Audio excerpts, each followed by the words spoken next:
Hello everyone, welcome to English classes by Anita. Students, today I am going to explain a poem Pitter Patter from class 1 Gems English Reader Silver Jubilee edition by Ratna Sagar.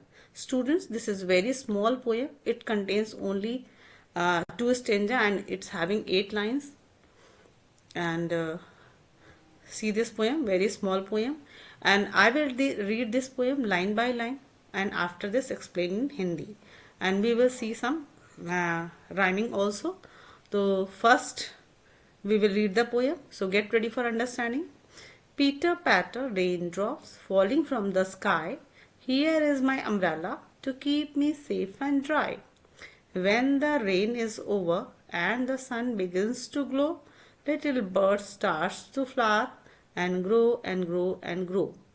तो pitter patter जो बारिश की बूंदें होती हैं उसका जो आवाज होता है उसको पट पट की आवाज आती है, तो उसी को यहाँ जो पोएट ने जो लिखा है उसको पीटर पैटर बोला है।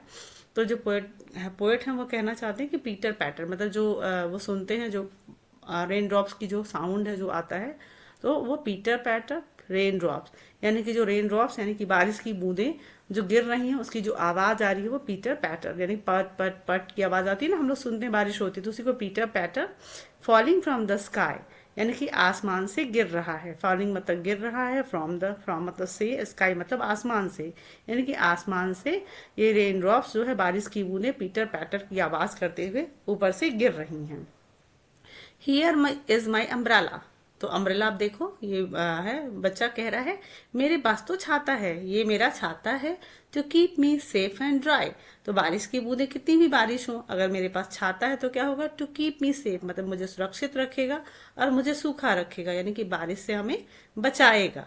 तो फिर से एक बार पढ़ते हैं, पीटर पैटर रेन ड्रॉप्स यानी कि पट पट की आवाज करती हुई जो बारिश की बूंदें हैं, फॉलिंग फ्रॉम द स्काई यानी कि जो आसमान से नीचे गिर रहा है, हियर इज माई अम्ब्रेला और उस बूंदों से जो मेरा छाता है, यहाँ जो मेरा छाता है, टू कीप मी सेफ मुझे सुरक्षित रखेगा और ड्राई रखेगा, सूखा रखेगा। When the rain is over और जब बारिश खत्म हो जाएगी, when the rain is over जब बारिश खत्म हो जाएगी, and the sun begins to glow और तब क्या होता है, सूरज बिगन्स मतलब चमकता शुरू, टू ग्लो मतलब चमकने लगता है। बारिश होने के बाद सन निकल जाता है ना, धूप निकल जाती है, तो and the sun begins to glow यानी कि सूरज चमकने लगता है। Little bird start to flower और जो छोटी छोटी कलियां हैं, फूल हैं, वो फ्लावर बनने लगते हैं मतलब फूल खिलने लगते हैं। And grow and grow and grow और बढ़ते हैं, उगते हैं और बढ़ते हैं और बढ़ते हैं। तो आपको पता है ना कि बिना पानी के फ्लावर्स या जो ट्रीज हैं, प्लांट्स है, वो बिना पानी के नहीं रखते। इवन एक ह्यूमन बींग्स या कोई भी जो क्रिएचर्स है, कोई भी प्राणी है, कोई भी जीव है, वो बिना पानी के नहीं रह सकता। तो यहाँ पे जो रेन ड्रॉप्स है या बारिश की बूंदें हैं और बारिश या वाटर हमारे लिए कितना इम्पोर्टेंट है, यहाँ पोएट हम लोग को समझाना चाहते हैं। तो यहाँ पे वो बताते हैं कि जो बारिश की बूंदें हैं वो हमें जीवन देती हैं और हमारे अंदर खुशियां भरती हैं और बिना पानी के हम जिंदा नहीं रह सकते। तो इसीलिए है, तो when the rain is over बारिश खत्म हो जाती है, धूप निकलता है, and little bird start to flower क्योंकि उनको पानी मिल गया होता है, वाटर मिल गया होता है, तो वो ग्रो बढ़ते हैं और बढ़ते हैं। तो स्टूडेंट्स, आई होप को आपको ये पोयम समझ में आया होगा। तो जरा एक बार यहाँ पे क्वेश्चन है, what happens when the sun begins to glow. जरा यहाँ पे हम एक एक्सरसाइज भी देखते हैं। The words begin to flower, तो बर्ड्स बिगिन टू फ्लावर क्या हो जाता है, ट्रू है या फॉल्स है, तो ट्रू होगा यहाँ पे, करेक्ट आंसर आपका ट्रू है।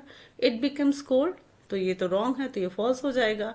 इट रेन्स, बारिश होती है। द फ्लावर ग्रोज, तो फ्लावर भी बढ़ते हैं, तो ये भी आपका क्या हो जाएगा, ये ट्रू है, ये ट्रू है, ये आपका फॉल्स होगा और ये ट्रू है। तो चलते हैं यहाँ पे, राइट वन वर्ड आंसर। तो what is falling from the sky, तो आपका ये आंसर क्या है, रेन ड्रॉप्स है। What sound do the rain drops make, तो क्या है, pitter patter. And what keeps the child safe and dry, तो umbrella keeps the child safe and dry. So students, I hope आपको ये explanation अच्छा लगा होगा। तो आप प्लीज इसको लाइक करिएगा and share with your friends, and thank you for watching.